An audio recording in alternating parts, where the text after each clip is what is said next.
The ruling was, to my understanding, not about birthright citizenship, but rather judicial limitations.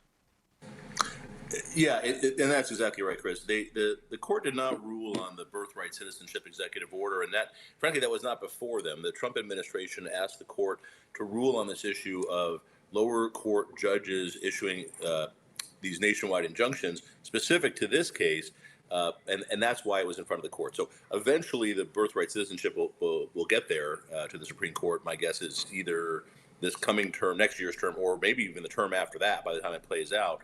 But in the meantime, this was a very kind of an earth-shattering decision. So, Barry, how does this ruling affect me then if I'm a 50-year-old middle-class white guy with a family in Gilbert, not too concerned about birthright citizenship? Well, it affects everything, not just birthright citizenship. So, over the last several years, it's not just with the Trump administration. Trump has issued a record number of executive orders, more than any president ever, certainly in his first, 200 days, and I think more than all the other presidents combined. So we're seeing it a lot more now, and a lot of what Trump is doing here, President Trump is doing, some people are saying a lot of unconstitutional things that are bringing people to the courts. But if you look back, Obama did executive orders because the Congress, which was a Republican Congress, wouldn't do anything with Obama. So he started doing executive orders. Biden did executive orders. And they were also very frustrated because courts around the country would issue these nationwide injunctions. So this is not just a Republican thing. Presidents want more power. They want to get something done, and when the Congress isn't cooperating, they just want to do it themselves. And now, frankly, they're going to be able to do it. So, Trump and his folks, MAGA, have announced today this was a huge win, which it is. He's going to be able to really have just put a lot of what he wants to do in these executive orders are going to be implemented subject to other court fights. But if you look ahead, not all that far, the next time there's a Democratic president, you're going to have that president can start putting out executive orders about abortion and guns and the border and student loans and all sorts of things that were blocked with Biden and Obama. And now it's going to be harder to get them blocked. So that's an interesting point, and one that was actually made in the dissent. No right is safe. This was from, I believe it was Ketanji Brown Jackson that wrote the dissent. No right is safe in the new legal regime the court creates. Today, the threat is to birthright citizenship. Tomorrow, a different administration may try to seize firearms from law-abiding citizens or prevent people of certain faiths from gathering to worship.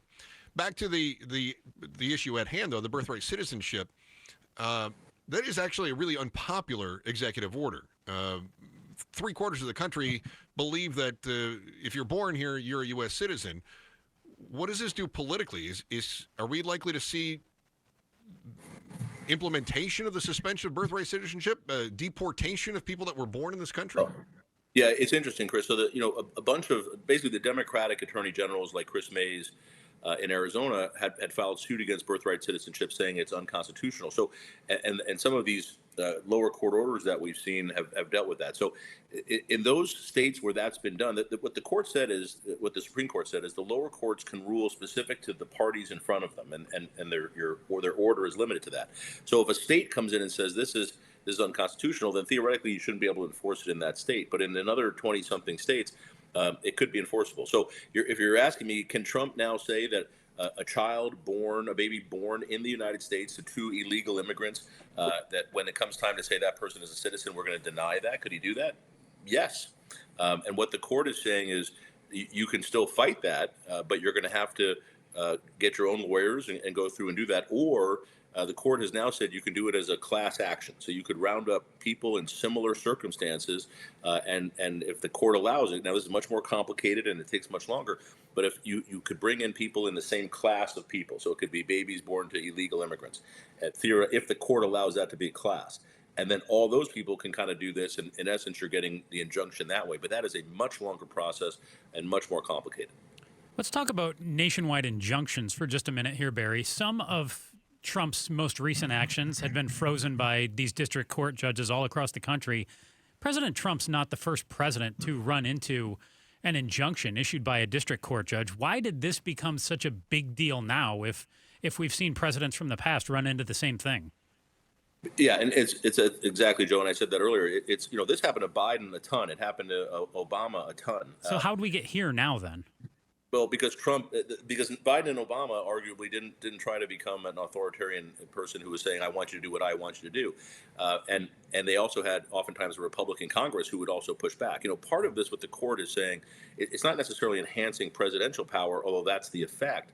It's saying the judiciary doesn't have this amount of power, that the judiciary is not there to be a check on the executive branch. That's supposed to be the legislative branch. They're supposed to be doing the oversight and controlling the pocketbook and doing those things. The problem now is our system of government is not operating effectively. The Congress isn't doing anything. They've passed like 5 laws this whole year. They're not doing oversight. They're letting Trump do whatever he wants. So the difference this year, a couple of things, but the biggest one is that Trump is putting a lot of executive orders out that appear to be unconstitutional. A lot of people would say what Biden did was unconstitutional, and courts struck that down too.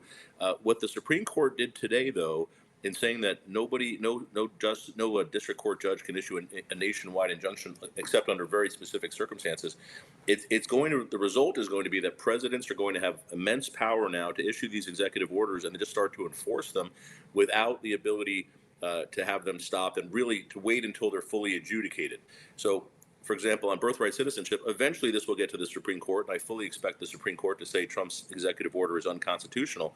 But in the meantime, we may have a year and a half or 2 years of Trump trying to enforce that executive order, affecting people's lives, telling people who would otherwise be considered citizens of the United States over the last 170 years that they're no longer citizens. And it's going to be a bit chaotic and different. And my concern is not just with Trump, but any president. We have now taken some of the protections out and given any president the ability to be more authoritarian, more dictator-like, which I don't think is what Americans really want, but maybe I'm wrong. KTAR legal analyst Barry Markson joins us as we talk about the Supreme Court ruling around the birthright citizenship issue, but ultimately the ruling had to do with the limitations of the judicial branch, and can a federal district court judge suspend the executive order of the President of the United States and make that go into effect nationwide. The Supreme Court said, no, they can't do that. What happens with some of the other ones that had received this universal injunction?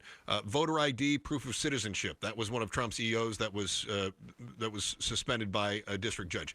DEI bans in public schools, deporting immigrant children without legal representation, for instance. What happens to these things? Are they all of a sudden now back into effect? And if so, how far back do we go on that? In other words, are student loans suspended again? Because that was one that Biden put through, that a district court judge suspended. If Biden was still in office and this decision had come down when Biden was in office, yes, it would allow Biden to in essence ignore the courts, the lower court's order anyway, until it was fully adjudicated, and by that time he could have really forgiven a whole bunch of debt and had it go away. So yeah, to answer your question, Chris, the case that was brought in each of the instances you just cited, the court made a decision, and that decision, the lower court made a decision that still applies to the parties in that case. So if a state or a school or whatever it may be in a particular area brought that case and the judge ruled in their favor with an injunction, it still applies there. It does not apply to the whole rest of the country. So what this is one other thing that this is, and you know what, I love anything that gets lawyers more work, guys. This is a giant. This is going to create a huge amount of litigation, because now instead of one person filing this in one state or 3 people filing it or 3 states filing it, you have to file it in every state. You have to file it on every person. You have to try to create classes so you can file class action cases. It's going to create a huge amount of litigation if we're trying to protect people from what some are saying are unconstitutional executive orders. So yeah, on some of the immigration, the deportation, the DEI, I think you're going to see now a flood of cases filed in different courts, certainly in different circuits. So to try to make it where the protections exist around the country, because they're no longer able to do that with one case.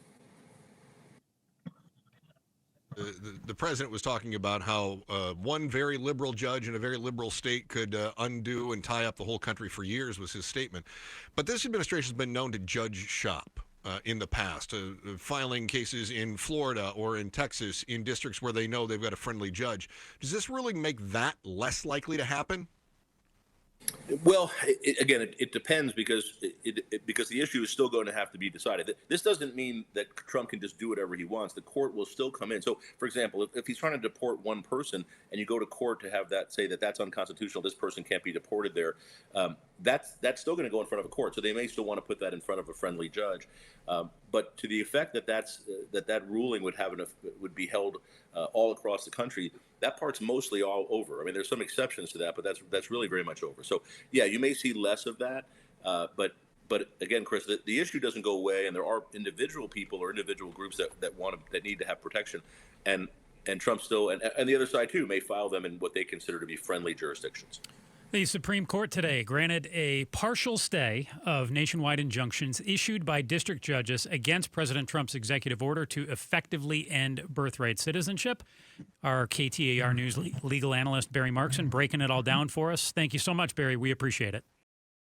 Thanks for watching The Chris and Joe Show. Click to see more from Chris and Joe and tap the button in the middle to subscribe to KTAR News.